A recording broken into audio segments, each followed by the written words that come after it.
નમસ્કાર મિત્રો, જય ગુરુદેવ, જય માતાજી।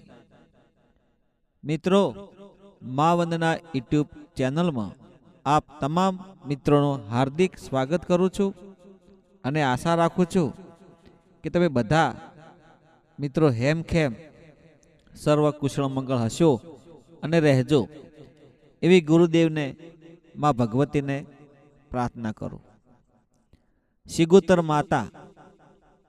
સિગુતર માતા શું એ અગાઉ આપણે વિડીયો બનાવેલા છે કે આયુષ પ્રમાણે ન જીવી શકે અને ઓછા સમયમાં મૃત્યુ પામે અને સિગુતર બને તો એ તમને પરચા આપે, તમારા ધાર્યા કામ કરે અને તમે એને તમારા જ ઘરની સિગુતર હોય એવું માની અને તમે એને પૂજવા લાગો તો તમને એ ધાર્યા પરિણામ મેળવી આપે। પણ સિગુતરને તમારે નિવેદ આપવું પડે, એને પૂજવી પડે અને તમારા ઘરમાં અજવાળું કરે। 16મી સદી હોય તો એ મોટા ઉંમર થઈ ગઈ હોય, અડધી ઉંમરે કદાચ કોઈ કારણોસર મૃત્યુ પામી હોય તો એ સદી બને 16મી સદી। એટલે કોઈ આત્મા હોય એનો જીવ અધૂરો રહી ગયો હોય કોઈ વસ્તુને મેળવવા માટે તો એ 16મી સદી બને અથવા સિગુતર બને। અને આ બધું જે જીવ મોક્ષ ના મળે અને એના સમય પહેલાં જે કોઈ કારણોસર મૃત્યુ પામે છે તો એ જીવને એટલા સમય સુધી આ કુદરતના નિયમ પ્રમાણે એને આ ધરતી ઉપર રહેવું પડે। હવે એને મોક્ષ ના મળે એટલે કોઈ જગ્યાએ એને જે વધારે વસ્તુ વાલી હોય એક જગ્યાએ જાય અને એને જે મનગમતી વસ્તુ મેળવવી હોય એને મેળવવા માટે તે કોશિશ કરતું હોય। હવે ઘરના હોય એટલે ન આપે અને ઓળખી ન શકે એટલે હેરાનગતિ થાય, તો નડતર થાય।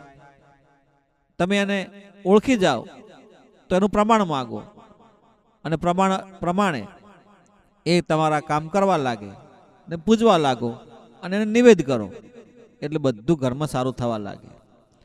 હવે કોઈ છોકરાની વાત હોય કે કોઈ આ તો શક્તિની વાત થઈ, નારી શક્તિની, અથવા કોઈ સ્ત્રીની વાત થઈ તો 16મી સદી, નાની બાળકા હોય તો સિગુતર, આ વાત બની ગઈ। અથવા હવે છોકરાની વાત આવે તો છોકરો કદાચ એક્સિડન્ટમાં મરે કે કોઈ કારણોસર મરે તો એને વીર તરીકે પૂજવી આપણે। મોટી ઉંમરનો થાય તો એને પીર તરીકે પૂજીએ અને કોઈ વૃદ્ધ થઈને ભગવાનને વાલા થાય છે અને એને આપણે પૂર્વજ કરીને પૂજીએ છીએ। તો પૂર્વજ એટલા માટે પૂજીએ છીએ કે આપણા પહેલા આપણા પૂર્વજોએ આપણે કુળદેવીને પૂજી હોય અને એની કૃપા આપણને મળી હોય। આપણા પૂર્વજોએ પુણ્ય કર્યું હોય, ધર્મ કર્યું હોય અને એની દયાથી કુળદેવીની કૃપા થાય, ભગવાનની દયા થાય અને આપણું જીવન એમનું જે કમાયેલું પુણ્ય હોય એ પ્રમાણે આપણા સંસ્કારો, આપણા પૂર્વજના સંસ્કારો, આપણા પૂર્વજની રહેણી કહેણી, સાચી નીતિ, સાચી ભક્તિ, એની અસર આપણા જીવનમાં પડતી હોય છે। આપણી પેઢીની જેવી અસર હોય એ પેઢીની અસર આપણા જીવનમાં ઉજ્જવળ ભવિષ્ય તરફ લઈ જાય છે। તો મિત્રો, આ બધી વાતો કરીએ એ બધી ભક્તિમય વાતો હોય, સારા સંસ્કારોની વાતો હોય, સારા કર્મોની વાતો હોય। પણ એ કર્મ આપણા પૂર્વજો થકી ચાલી આવતું હોય। જો પૂર્વજો કોઈ વ્યસન ના કરતા હોય તો આપણી પેઢીમાં કોઈ વ્યસન ના કરે। કોઈ પૂર્વજ એવી ચીલો પાડી, એવો રસ્તો પાડીને તમને એવો નિયમ બતાવીને ગયા હોય એ નિયમ પ્રમાણે આપણે રહેવું જોઈએ, જેથી કરીને આપણું કુટુંબ, આપણો પરિવાર આપણી કુળદેવીની કૃપા મેળવી શકે, સદીમાની કૃપા મેળવી શકે, સિગુતર માની પણ કૃપા મેળવી શકે। જેવા જેવા આપણા કુટુંબ પરિવારના નિયમ હોય, રીત રિવાજ હોય એ પ્રમાણે જે ચીલો પાડીને ગયા હોય એ ચીલા પ્રમાણે, એ નિયમ અનુસાર તમે જીવનનો પાયો નાખો તો તમારી પેઢી પણ સુખમય બની જાય।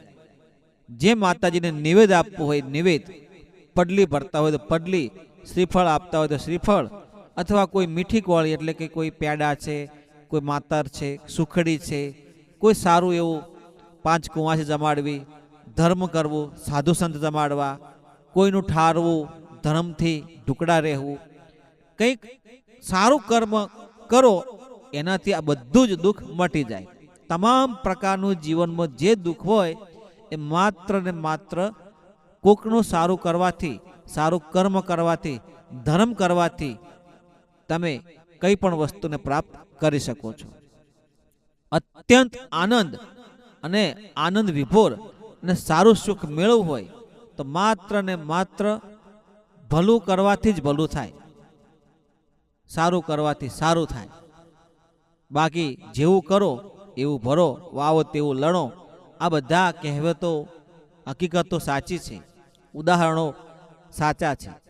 તમે કર્મ સિદ્ધાંત પ્રમાણે તમને ફળ મળે છે, પણ આશા કર્યા વગર જો તમે કર્મ કરો અને કર્મ એવું કરો કે માં સિગુતર હોય, માં સધી હોય કે આપણા પૂર્વજ હોય, એમને પણ ગર્વ થાય કે મારી પેઢીમાં મારા જે વંશ પરંપરાગત છે એ મારા નિયમ અનુસાર જ ચાલી રહી છે અને મારી પેઢીનું નામ ઉજ્જવળ કરે છે.